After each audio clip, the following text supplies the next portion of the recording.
कहानी शुरू होती है एक समंदर के किनारे से, जहाँ जेट और रेन नाम के दो भाई बहन बैठे थे। वो यहाँ असल में छुट्टियां बिताने आए थे। पहले तो उन्होंने समंदर में एक बार सर्फिंग की, लेकिन रेन अपने भाई जेट को दोबारा सर्फिंग के लिए जोर दे रही थी। जेरेट भी अपनी बहन की बात मान गया और वो दोनों तुरंत फिर से समंदर में उतर गए। मस्ती करते करते वो समंदर की काफी गहराई में चले जाते हैं। इसी गहराई के साथ हम रेन को एक और जगह देखते हैं, जहाँ वो एक बिल्डिंग के किनारे बैठी थी। असल में रेन अब तक अपने पास्ट का एक सीन देख रही थी। यहाँ रेन की आंखों में एक अजीब सा काला लिक्विड दिख रहा है और उसके सामने ड्रग्स की कई छोटी बोतलें और एक टाइमर पड़ा है। इसके थोड़ी देर बाद रेन एक मीटिंग में आती है जो एक ड्रग अथॉरिटी के साथ थी। वो एक खास मेडिसिन के बारे में बात करने आई थी। यहाँ हमें पता चलता है कि रेन एक ब्रिलियंट स्टूडेंट है और फिलहाल एक बायोलॉजिकल सॉफ्टवेयर पर काम कर रही है जिसका नाम है अदर लाइफ। ये प्रोजेक्ट रेन के पापा ने शुरू किया था, जिसमें बाद में रेन भी शामिल हो गई। ये सॉफ्टवेयर नैनो टेक्नोलॉजी पर बेस्ड है, लेकिन सबसे हैरान करने वाली बात यह है कि इसे लिक्विड में रेंडर किया जा सकता है, यानी इसे लिक्विड बनाकर बोतलों में रखा जा सकता है। अगर कोई इंसान इसकी एक बूंद अपनी आंख में डाल ले तो वो तुरंत अदर लाइफ नाम की एक वर्चुअल दुनिया में पहुंच जाता है। इस दुनिया का एहसास इतना रियल है कि इंसान को हकीकत जैसा ही महसूस होता है। इस सॉफ्टवेयर को बनाने की असल वजह रेन का भाई जेरेट है। उस दिन सर्फिंग करते वक्त उसका भाई एक बहुत बड़ी लहर की चपेट में आ गया था और एक बड़े पत्थर से जा टकराया। सिर पर गहरी चोट लगने की वजह से वो तुरंत कोमा में चला गया। इस बात को कई साल बीत चुके हैं, पर बहुत इलाज के बाद भी जेरेट की हालत में कोई सुधार नहीं आया। रेन हमेशा खुद को ही इसका दोषी मानती है, क्योंकि उसने ही अपने भाई को सर्फिंग के लिए जोर दिया था। अगर वो जिद न करती तो शायद उसका भाई आज ठीक होता। दूसरी तरफ जेरेट के पिता उसकी ये हालत देखकर उसे इस दर्द से आजादी दिलाना चाहते थे। जेरेट भले ही हिल या बोल नहीं सकता था, लेकिन उसके अंदर इमोशंस तो थे ही। वो अंदर ही अंदर डिप्रेशन में न चला जाए, इसीलिए उसके पिता ने अदर लाइफ पर काम करना शुरू किया था। भले ही इस सॉफ्टवेयर का पहला आइडिया उसके पापा का ही था, लेकिन बाद में उसके पापा इस आइडिया को लेकर ज्यादा आगे नहीं बढ़ पाए थे। पर रेन चूंकि एक बहुत ब्रिलियंट स्टूडेंट थी, तो वो किसी भी हाल में इस प्रोजेक्ट को छोड़ना नहीं चाहती थी। इसीलिए उसने खुद अपने पापा के आइडिया पर काम करके इस सॉफ्टवेयर को पूरा करने का फैसला किया। उस वक्त उनका ये सॉफ्टवेयर एक्सपेरिमेंटल स्टेज में था। रेन की मेहनत के साथ साथ इस पर काम करने के लिए काफी पैसों की भी जरूरत थी। इसीलिए रेन ने सैम नाम के एक लड़के के साथ मिलकर जैसे तैसे एक टेक्नोलॉजी कंपनी खड़ी की। इस कंपनी के जरिए रेन को कुछ फंडिंग मिल गई, जिससे वो अब तक अदर लाइफ सॉफ्टवेयर पर अपना एक्सपेरिमेंट जारी रख पाई है। हालांकि अभी भी ये एक्सपेरिमेंट पूरी तरह से कामयाब नहीं हुआ था। रेन अपनी कोवर्कर बिरान की मदद से लगातार अपनी आंखों में उस लिक्विड को डालती रहती है, ताकि वो चेक कर सके कि सॉफ्टवेयर सही से काम कर रहा है या नहीं। कुछ देर पहले हमने रेन के सामने जो बोतलों का ढेर देखा था, वो असल में कोई नशा नहीं बल्कि इसी अदर लाइफ का लिक्विड था। काफी दिनों के एक्सपेरिमेंट के बाद रेन को यकीन हो जाता है कि लिक्विड अब सही से काम कर रहा है, लेकिन इसे इंसानों पर इस्तेमाल करने के लिए उसे ड्रग अथॉरिटी से लीगल अप्रूवल और परमिशन की जरूरत थी। ये अप्रूवल मिलने के बाद ही रेन इसे अपने भाई पर इस्तेमाल कर सकती थी। इसीलिए वो अथॉरिटी के पास गई थी, लेकिन उन्होंने उसे अप्रूवल देने से मना कर दिया। उनका कहना था कि इस लिक्विड में अभी भी काफी कमियां हैं, जिन्हें पहले ठीक करना होगा। रेन को पूरा भरोसा था कि अब इसमें कोई कमी नहीं है, इसलिए अप्रूवल न मिलने के बावजूद उसने चुपके से अपने भाई की आंखों में वो लिक्विड डाल दिया। लेकिन कंप्यूटर स्क्रीन पर उसने देखा कि ये लिक्विड उसके भाई के दिमाग पर कोई असर ही नहीं कर रहा। तब उसे एहसास हुआ कि अथॉरिटी की बात सही थी और उसे अभी इस पर और काम करना होगा। इसके बाद रेन और बिरान मिलकर फिर से जुट गए। कुछ ही दिनों में रेन ने एक कोड का इस्तेमाल करके लिक्विड के अंदर एक बहुत बड़ी वर्चुअल वर्ल्ड तैयार कर ली। ये एक कस्टमाइज्ड दुनिया थी जिसे वो अपनी मर्जी से बदल सकती थी। उसने अपने डिजाइन किए हुए वर्ल्ड को सॉफ्टवेयर के साथ मिक्स किया और सबसे पहले खुद पर ट्राई किया। इस तरह रेन ने एक एक करके कई वर्चुअल वर्ल्ड्स बनाए और उन्हें लिक्विड में रेंडर कर दिया। अब इस अदर लाइफ लिक्विड के जरिए रेन घर बैठे ही हाइकिंग, ट्रैकिंग और स्केटिंग जैसे कई एडवेंचर्स कर चुकी हैं, जो वो पिछले कई सालों से करना चाहती थी। इन सभी वर्चुअल वर्ल्ड्स की सबसे मजेदार बात ये थी कि हर वर्ल्ड के लिए एक फिक्स्ड टाइम दिया होता है। जैसे ही वो टाइम खत्म होता है, इंसान का दिमाग वापस रियल वर्ल्ड में लौट आता है, यानी वो तुरंत उस वर्चुअल दुनिया से बाहर निकल जाता है। लेकिन एक दिन जब रेन एक्सपेरिमेंट के लिए वर्चुअल वर्ल्ड में स्केटिंग कर रही थी, तो वहाँ टाइमर का वक्त खत्म हो गया। अजीब बात ये थी कि टाइम खत्म होने के बाद भी रेन असली दुनिया में वापस नहीं आ पा रही थी। इसके बजाय वर्चुअल वर्ल्ड में टाइम फिर से शुरू से काउंट होने लगा। इस तरह उसका वर्चुअल वर्ल्ड बार बार रीसेट हो रहा था। रेन ये देखकर बुरी तरह घबरा गई, क्योंकि ऐसा नहीं होना चाहिए था। उसे डर लगने लगा कि कहीं वो इस वर्चुअल दुनिया में फंस तो नहीं गई। उसने वहां से निकलने की बहुत कोशिश की, पर कोई फायदा नहीं हुआ। वो बार बार उसी जगह लौट आती थी। देखते ही देखते वो वर्चुअल वर्ल्ड उसकी आंखों के सामने डिस्ट्रॉय होने लगा, जिससे उसके सिर में भयानक दर्द शुरू हो गया। इसका पूरा असर उसके दिमाग पर पड़ रहा था। तभी असली दुनिया में बिरान ने कंप्यूटर स्क्रीन पर देखा कि रेन मुश्किल में है और बाहर नहीं निकल पा रही। उसने तुरंत रेन को एक इमरजेंसी इंजेक्शन लगा लगा दिया, जिससे वो फौरन उस वर्चुअल दुनिया से आजाद हो गई और उसे होश आ गया। इस बार तो रेन एक बड़ी मुसीबत से बच गई, लेकिन उसे समझ आ गया कि ये लिक्विड अभी लॉन्च करने लायक नहीं है। उसने अपने पार्टनर सैम से कहा कि उन्हें इस पर और एक्सपेरिमेंट करना होगा और ये पता लगाना होगा कि टाइम बार बार रिसेट क्यों हो रहा है। जब तक ये कमी ठीक नहीं होती, लिक्विड लॉन्च नहीं किया जा सकता। लेकिन सैम ने बताया कि लॉन्च की डेट फिक्स हो चुकी है और क्लाइंट्स के साथ पैसों का लेन देन भी हो गया है। कंपनी का सारा फंड इस अदर लाइफ के पीछे खर्च हो चुका है और अगर अब लॉन्च कैंसिल हुआ तो कंपनी सड़क पर आ जाएगी। सैम ने साफ कह दिया कि अब पीछे हटने का रास्ता नहीं है। उसने रेन को इस पर एक्सपेरिमेंट बंद करने और किसी नए प्रोजेक्ट पर काम करने को कहा, पर रेन ने उसकी एक नहीं सुनी। वो कंपनी में किसी को बताए बिना अपने भाई जैरेड के लिए अदर लाइफ के अंदर एक अलग ही दुनिया बना रही थी, जिसकी टाइमलाइन पूरी लाइफ के लिए होगी।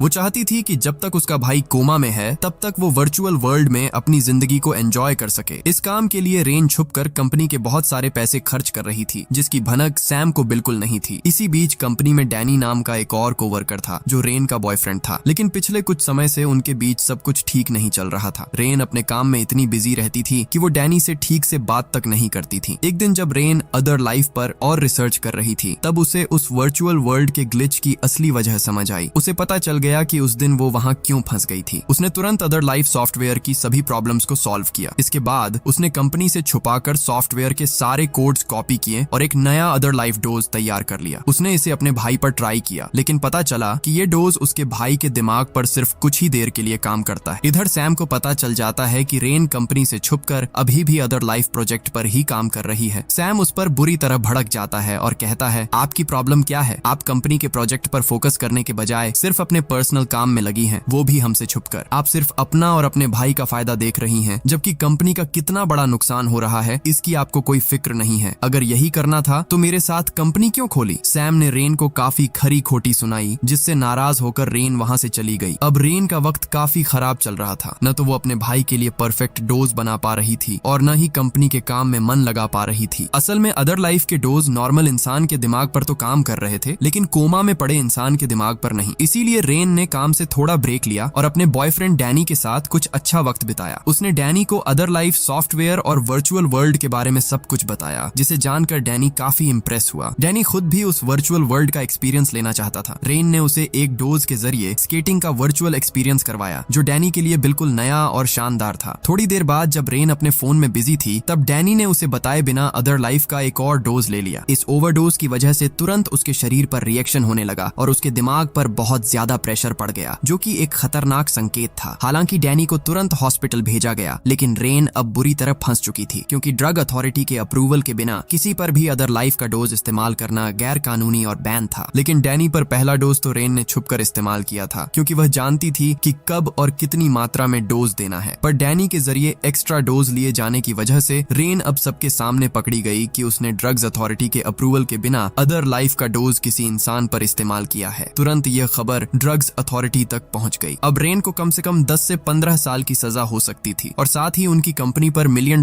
का जुर्माना भी लग सकता था। इतना भारी जुर्माना भरने का मतलब था कंपनी का पूरी तरह डूब जाना। सैम यह किसी भी हाल में होने नहीं दे सकता था, क्योंकि उसके लिए कंपनी की वैल्यू बहुत ज्यादा थी। अपनी कंपनी को बचाने के लिए सैम गवर्नमेंट के साथ एक डील करता है। इस डील से अदर लाइफ डोज का एक्सपेरिमेंट भी हो जाएगा और उनकी कंपनी भी बच जाएगी। असल में यह समझौता ऐसा था कि सरकार कंपनी से कोई जुर्माना नहीं लेगी, लेकिन बदले में कंपनी को मुफ्त में सरकार को अदर लाइफ डोज सप्लाई करना होगा। सरकार इस डोज की मदद से देश का बहुत सारा पैसा बचाना चाहती थी। कैदियों को सालों तक जेल में रखने और उन्हें सजा देने में हर साल करोड़ों डॉलर खर्च होते हैं। इसलिए सरकार अदर लाइफ डोज के जरिए कैदियों को वर्चुअल वर्ल्ड में कैद करके सजा देना चाहती थी। इससे पैसे भी बचेंगे और कैदियों की सजा भी बहुत जल्दी पूरी हो जाएगी। सरकार को पता चला था कि अगर कोई इंसान वर्चुअल वर्ल्ड में कई दिन बिताता है तो असल दुनिया में सिर्फ कुछ ही मिनट बीतते हैं। यानी अगर किसी को वर्चुअल दुनिया में कई सालों के लिए बंद कर दिया जाए तो हकीकत में सिर्फ कुछ ही दिन बीतेंगे। भले ही असल दुनिया में समय कम लगेगा, लेकिन सालों तक जेल काटने का जो एहसास होता है वर्चुअल वर्ल्ड में भी बिल्कुल वैसा ही महसूस होगा। मतलब दुनिया में एक दिन बीतेगा, पर उस इंसान के लिए वर्चुअल वर्ल्ड में 1 साल बीत चुका होगा। समय कम पर सजा पूरी। इसलिए सरकार ने सैम के सामने एक ऐसे वर्चुअल वर्ल्ड का प्रपोजल रखा जहां इंसान सालों तक कैद रह सके। लेकिन कैदियों पर इसे आजमाने से पहले उन्हें यह टेस्ट करना था कि क्या उनका प्लान वाकई काम कर रहा है। इसलिए उन्होंने रेन की कमजोरी का फायदा उठाते हुए पहला टेस्ट खुद रेन पर ही करने का फैसला किया। चूंकि रेन ने बिना अप्रूवल के डोज इस्तेमाल किया था, इसलिए सरकार ने उसे 15 साल की सजा सुना दी। इसके बाद उन्होंने रेन रेन के सामने एक शर्त रखी, या तो उसे अदर लाइफ डोज के जरिए अपनी सजा काटनी होगी या फिर सचमुच 15 साल के लिए जेल जाना होगा। अगर वो इस शर्त को नहीं मानती तो उसे जेल तो जाना ही पड़ेगा, साथ ही उनकी कंपनी को भारी जुर्माना भी भरना होगा। रेन इन दोनों में से किसी भी शर्त के लिए तैयार नहीं थी, क्योंकि वर्चुअल वर्ल्ड में सजा काटने का मतलब था कि उसे बिल्कुल वैसा ही महसूस होगा जैसा असली दुनिया में 15 साल जेल में रहने पर होता। तभी सैम उसे बताता है कि ओवरडोज की वजह से उसके बॉयफ्रेंड डैनी की मौत हो गई है, इसलिए अब उसके पास सजा से बचने का कोई और रास्ता नहीं बचा। सैम ने रेन को समझाया कि वो वर्चुअल सजा के लिए मान जाए, क्योंकि भले ही उसे वहाँ सजा महसूस होगी पर असल दुनिया में बहुत कम समय बीतेगा। साथ ही बिरान 24 घंटे उसे मॉनिटर करेगी, इसलिए उसे कोई खतरा नहीं होगा। अब मजबूर होकर रेन मान जाती है। उसे वर्चुअल वर्ल्ड में भेजने की तैयारी शुरू होती है। सरकार का एक अफसर रेन को बताता है कि उसे वहाँ 15 साल नहीं बल्कि सिर्फ 1 साल रहना होगा। वहाँ उसके पास खाने पीने की हर चीज होगी, बस कोई दूसरा इंसान नहीं होगा। उसे एक तय जगह पर कैद रहना होगा, यही उसकी सजा है। रेन खुद को दिमागी तौर पर तैयार कर लेती है। सारा सेटअप रेडी किया जाता है और रेन की बॉडी में वर्चुअल वर्ल्ड के डिवाइस लगा दिए जाते हैं। जैसे ही रेन की आंख में अदर लाइफ लिक्विड की एक बूंद डाली जाती है, वो आंखें खोलते ही खुद को एक कमरे में बंद पाती है। यह सरकार की बनाई हुई वर्चुअल जेल थी, जिसे बड़े बड़े साइंटिस्ट्स और सैम की मदद से तैयार किया गया था। वहाँ रेन को एक बड़ी स्क्रीन दिखती है जिस पर दिन गिने जा रहे थे, ताकि उसे पता चल सके कि जेल में उसका कौन सा दिन चल रहा है। शुरुआत में तो कुछ दिन ठीक कटे, लेकिन धीरे धीरे रेन की हालत बिगड़ने लगी। असल दुनिया में भले ही कुछ ही मिनट बीते थे, पर रेन के लिए वहाँ एक एक दिन भारी पड़ रहा था। वो पागलों जैसी हरकतें करने लगी, पर फिर खुद को संभाल लेती, क्योंकि उसे पता था कि उसने गलती की है और सजा तो काटनी ही होगी। रेन अब खुद को दिमागी तौर पर तैयार कर लेती है कि उसे 365 दिन काटने हैं और उसके बाद वो पूरी तरह आजाद होगी। वहाँ वो सोकर, बैठकर और अलग अलग सोच में खुद को बिजी रखती है। जैसे ही वो अपने इमोशंस पर पूरी तरह कंट्रोल पा लेती है, तभी वो नोटिस करती है कि देखते ही देखते वहाँ उसके 365 दिन पूरे हो गए हैं। रेन यह देखकर खुशी से झूम उठती है, क्योंकि आज का दिन बीतते ही वो आजाद हो जाएगी। लेकिन अगली सुबह जब रेन स्क्रीन की तरफ देखती है तो वो एकदम दंग रह जाती है। आज उसे आजाद होना था, पर उसकी जगह वहाँ टाइम फिर से काउंट होना शुरू हो गया था। रेन बुरी तरह डर जाती है और समझ जाती है कि यह वही ग्लिच है जो पहले भी उसके साथ हुआ था, यानी रेन एक बार फिर वहाँ फंस गई है। वो पागलों की तरह चीखने चिल्लाने लगती है और गुस्से में वहाँ की दीवारों को तोड़ना शुरू कर देती है। जब रेन वहाँ की एक दीवार को काफी हद तक तोड़ देती है, तो दीवार के दूसरी तरफ से एक अजीब सी रोशनी आने लगती है। रेन उस रोशनी का पीछा करते हुए दीवार के पार जाती है और वहाँ पहुंचकर उसे एहसास होता है कि यह कोई वर्चुअल वर्ल्ड नहीं है। वहाँ सब कुछ देखकर लग रहा था कि यह रियल वर्ल्ड है। तो क्या रेन को इतने दिनों से असली दुनिया में ही सजा दी जा रही थी? वहाँ की चीजों को गौर से देखने पर उसे समझ आता है कि यह सब सैम का प्लान था। सैम शुरू से ही लालची था और हमेशा पैसों को अहमियत देता था। चूंकि कंपनी में रेन का भी हिस्सा था, इसलिए सैम ने रेन की कमजोरी का फायदा उठाया और जानबूझकर उसे अपनी बनाई जेल में कैद कर दिया। यहाँ तक कि वहाँ का टाइम भी उसने खुद रिसेट किया था, ताकि सालों तक वहाँ रहते रहते रेन मर जाए और सैम पूरी कंपनी का इकलौता मालिक बन जाए। रेन सैम का सारा प्लान समझ जाती है। वो बाहर आती है तो उसे वहाँ एक गाड़ी दिखती है। वहाँ कई गार्ड्स भी तैनात थे, ताकि रेन किसी भी हाल में भाग न सके। लेकिन फिर भी रेन जैसे तैसे वो गाड़ी चलाकर वहाँ से निकलने में कामयाब हो जाती है। इसके बाद रेन सीधा अपनी पुरानी कंपनी पहुँचती है, लेकिन वहाँ उसे कुछ नहीं मिलता। ऑफिस की वह जगह पूरी तरह खाली पड़ी थी। कुछ समझ न आने पर रेन सीधा पुलिस स्टेशन जाती है, जहाँ उसे अपने बारे में एक हैरान करने वाली जानकारी मिलती है। पुलिस के रिकॉर्ड के मुताबिक करीब 1 साल पहले यह खबर आई थी कि रेन पेरिस में छुट्टियां बिताने गई थी और उसके बाद से उसका कोई पता नहीं चला। असल में यह सब सैम के प्लान का हिस्सा था। रेन को कैद करने के बाद उसने मीडिया में यह खबर फैला दी थी, ताकि सबको लगे कि रेन के साथ कुछ अनहोनी हो गई है। यहाँ रेन को एक और बात समझ आती है कि जिन लोगों ने खुद को सरकारी अफसर बताकर उसे सजा सुनाई थी, वे असल में सरकार के नहीं बल्कि सैम के आदमी थे। रेन पुलिस में सैम के खिलाफ शिकायत दर्ज कराना चाहती है और बताती है कि कैसे पिछले 1 साल से सैम ने उसे साजिश के तहत कैद करके रखा था। पुलिस उस जगह की तलाशी लेना चाहती है जहां रेन कैद थी, लेकिन जब रेन उन्हें वहां ले जाती है तो वहां उस कमरे का नामो निशान तक नहीं था। पुलिस को रेन की बातों पर यकीन नहीं होता और वे वहां से चले जाते हैं। रेन बुरी तरह टूट जाती है। शाम को वह अपनी सहेली कैट से मिलने जाती है। कैट उसे जिंदा देखकर दंग रह जाती है, क्योंकि सबको यही पता था कि रेन अब इस दुनिया में नहीं है। यहाँ कैट से रेन को पता चलता है कि उसका बॉयफ्रेंड डैनी जिंदा है, यानी उस दिन रेन को फंसाने के लिए सैम ने डैनी की मौत का झूठ बोला था। रेन फौरन डैनी से मिलने पहुंचती है और उसे सही सलामत देखकर उसकी खुशी का ठिकाना नहीं रहता। डैनी भी रेन को देखकर बहुत खुश होता है, क्योंकि उसे भी यही बताया गया था कि रेन मर चुकी है। डैनी से रेन को अपनी कंपनी का सच पता चलता है। डैनी बताता है, तुम्हें जेल भेजने के बाद तुम्हारे बनाए हुए अदर लाइफ के डोज मार्केट में सुपर हिट हो गए। सैम ने कंपनी में और भी लोग भर्ती कर लिए और तुम्हारे फॉर्मूले का इस्तेमाल करके लाखों डोज तैयार किए जो हाथों हाथ बिक गए। इसकी वजह से सैम शहर का एक बड़ा करोड़पति बन चुका है और उसकी साख बहुत बढ़ गई है। डैनी कहता है कि अब सैम को पकड़ना या सजा दिलाना उनके बस के बाहर है। सैम ने पुरानी कंपनी बंद कर दी है और अब अपनी एक बहुत बड़ी नई कंपनी खोल कर बैठ गया है। तभी रेन को अपनी उस हार्ड ड्राइव की याद आती है जिसमें उसने अदर लाइफ डोज के हर वर्चुअल वर्ल्ड के कोड सेव करके रखे थे। रेन को लगता है कि अगर वो उस हार्ड ड्राइव को हासिल कर ले तो वो फिर से अपनी कंपनी शुरू कर पाएगी। इसीलिए रेन डैनी और कैट को लेकर सीधे सैम के नए ऑफिस पहुंचती है। जब वो ऑफिस के अंदर जाते हैं तो उन्हें एक कमरे में बिरान दिखती है। इसका मतलब था कि बिरान भी सैम के साथ मिली हुई थी। बिरान उन्हें देखते ही सैम को खबर देने भागती है। इसी बीच मौका पाकर रेन जल्दी से अदर लाइफ के सारे कोड्स रिकवर कर लेती है और डैनी के साथ वहां से भाग निकलती है ताकि सैम के लोग उन्हें पकड़ न सकें। वो जैसे तैसे वहां से सुरक्षित निकलने में कामयाब हो जाते हैं। इसके बाद रेन अपनी हार्ड ड्राइव के कोड्स की मदद से अदर लाइफ के कुछ नए डोज तैयार करती है। इन डोज में अब कोई खराबी नहीं थी क्योंकि जेल जाने से पहले ही रेन ने इन्हें ठीक कर लिया था। अब जब रेन अपने भाई की आंख में ये डोज डालती है तो वो तुरंत उसके दिमाग पर काम करने लगता है। रेन की खुशी का ठिकाना नहीं रहता क्योंकि कई सालों बाद उसके भाई ने आंखें खोली थी। रेन का बरसों पुराना सपना पूरा हो गया था, लेकिन यह सपना पल भर में एक भयानक बुरे सपने में बदल जाता है। कुछ देर तक डोज काम करने के बाद जेरेड के शरीर पर उसका रिएक्शन होने लगता है। जेरेड का पूरा शरीर बुरी तरह कांपने लगता है और उसकी सांसें रुकने लगती। रेन बुरी तरह घबरा जाती है और उसे कुछ समझ नहीं आता। अचानक उसे अपने आसपास अजीब सी चीखें सुनाई देने लगती हैं और सब कुछ धुंधला होने लगता है। तभी अचानक एक लैब में रेन की आंखें खुलती हैं। रेन खुद को उसी जगह पाती है जहां उसे सजा देने के लिए अदर लाइफ का डोज दिया गया था। इसका मतलब था कि अब तक जो कुछ भी हुआ, उसका भागना, सैम का धोखा, डैनी का जिंदा होना, वो सब वर्चुअल वर्ल्ड का हिस्सा था। असलियत में डैनी की मौत हो चुकी थी और सैम ने उसे कोई धोखा नहीं दिया था। इससे पहले कि रेन कुछ समझ पाती, वो अपने सामने सैम को देखकर गुस्से में उसे मारने लगती है। पर अगले ही पल उसे एहसास होता है कि वो सब तो अदर लाइफ के अंदर हुआ था, इसलिए इसमें सैम की कोई गलती नहीं है। इस तरह रेन की 1 साल की सजा पूरी होती है। रेन वहाँ चुपचाप बैठकर उन सब बातों को याद करती है जो अदर लाइफ की वजह से हुई। कैसे इस डोज के चक्कर में उसने अपने प्यार को खो दिया। वर्चुअल वर्ल्ड में अपने भाई की जो हालत रेन ने देखी थी, उसे देखकर उसे एहसास हुआ कि हकीकत में भी ऐसा ही हो सकता है। साथ ही वहाँ टाइम का बार बार रिसेट होना एक बहुत बड़ा खतरा था जिसमें कोई भी इंसान हमेशा के लिए फंस सकता था। इसीलिए रेन फैसला करती है कि जब तक वो अदर लाइफ की सारी कमियां दूर नहीं कर लेती और ड्रग्स अथॉरिटी से लीगल अप्रूवल नहीं मिल जाता, तब तक वो न तो कोई नया डोज बनाएगी और न ही किसी पर इसका इस्तेमाल करेगी। वो ऑफिस से अदर लाइफ का सारा डेटा और सामान समेट लेती है ताकि कोई और इस पर काम न कर सके। वो कंपनी छोड़ने का मन बना लेती है, लेकिन सैम इसके लिए तैयार नहीं था क्योंकि रेन के बिना कंपनी डूब जाती। अगले दिन सैम रेन को ऑन ऑफिस बुलाता है और दावा करता है कि उसने और बिरान ने मिलकर टाइम रिसेट वाली प्रॉब्लम फिक्स कर दी है। वो रेन को यकीन दिलाता है कि अब वे करोड़पति बन सकते हैं, बस उसे आखिरी बार एक टेस्ट के लिए वर्चुअल वर्ल्ड में जाना होगा। रेन मना कर देती है पर सैम जिद पर अड़ जाता है। वो कहता है कि उसने इस कंपनी में अपना सब कुछ लगा दिया है और रेन उसे बीच मझधार में नहीं छोड़ सकती। जब रेन उसकी एक नहीं सुनती तो सैम जबरदस्ती रेन की आंख में अदर लाइफ का डोज डाल देता है। रेन जब आंखें खोलती है तो वो खुद को फिर से उसी जेल वाले कमरे में पाती है। उसे फिर से 1 साल के लिए वहाँ कैद कर दिया गया था। रेन गुस्से और डर से चीखने लगती है, लेकिन फिर वो खुद को शांत करती है। उसे समझ आता है कि वहाँ के समय का सीधा कनेक्शन इंसान के इमोशन से है। रेन अपने जज्बातों पर इतना जबरदस्त कंट्रोल करती है कि वहाँ का समय सुपर फास्ट चलने लगता है। टाइम इतनी तेजी से ओवरलोड होता है कि वो पूरी वर्चुअल सेल ही टूट जाती है और रेन तुरंत हकीकत में वापस आ जाती है। सामने सैम खड़ा था। रेन गुस्से में उस पर हमला करती है और उसे सबक सिखाने के लिए वही अदर लाइफ का डोज सैम की आंख में डाल देती है। अब सैम उसी जेल में बंद हो जाता है जहां उसने रेन को भेजा था। सैम बुरी तरह डर जाता है और उसे एहसास होता है कि रेन ने वहां कितनी तकलीफ झेली होगी। बिरान रेन से गुहार लगाती है कि वो इमरजेंसी इंजेक्शन देकर सैम को बाहर निकाल ले, पर रेन चाहती थी कि सैम वहां पूरा 1 साल बिताए ताकि उसके सिर से इस डोज को बेचने का भूत उतर जाए। मजबूरन सैम को वहां 1 साल काटना ही पड़ा। लेकिन जब वहां 1 साल बीत जाने के बाद भी टाइम फिर से काउंट होने लगा तो सैम बिल्कुल पागलों जैसा हो गया। इधर हकीकत की दुनिया में रेन को भी समझ आ गया कि वर्चुअल वर्ल्ड में टाइम फिर से रिसेट हो गया है। इससे पहले कि सैम के दिमाग पर बहुत ज्यादा प्रेशर पड़ता, रेन ने उसे आजाद कर दिया। यहाँ सैम को अच्छी तरह एहसास हो गया कि अपने फायदे के लिए कभी भी किसी इंसान पर कोई चीज थोपनी नहीं चाहिए, क्योंकि बाहर से कभी किसी के अंदर का दर्द समझ नहीं आता। रेन का प्लान कामयाब रहा क्योंकि सैम अपनी गलती मान चुका था और उसने अदर लाइफ का ख्याल अपने दिमाग से निकाल दिया। दूसरी तरफ रेन को भी यह समझ आ गया कि अगर ऊपर वाला किसी को बचाना न चाहे तो इंसान के पास उसे बचाने की ताकत नहीं है। रेन ने अब अपने भाई की हालत को कुदरत का फैसला मान लिया। उसने अपने भाई को कोमा के उस अंतहीन दर्द से आजादी देने के लिए भारी मन से उसे विदा किया। इस घटना के कुछ समय बाद रेन ने खुद को काफी संभाल लिया है। वो अपने बीते हुए कल की कड़वी यादों को पीछे छोड़कर अपनी जिंदगी के नए रास्ते पर चल पड़ी है और ठीक यहीं ये कहानी खत्म हो जाती है।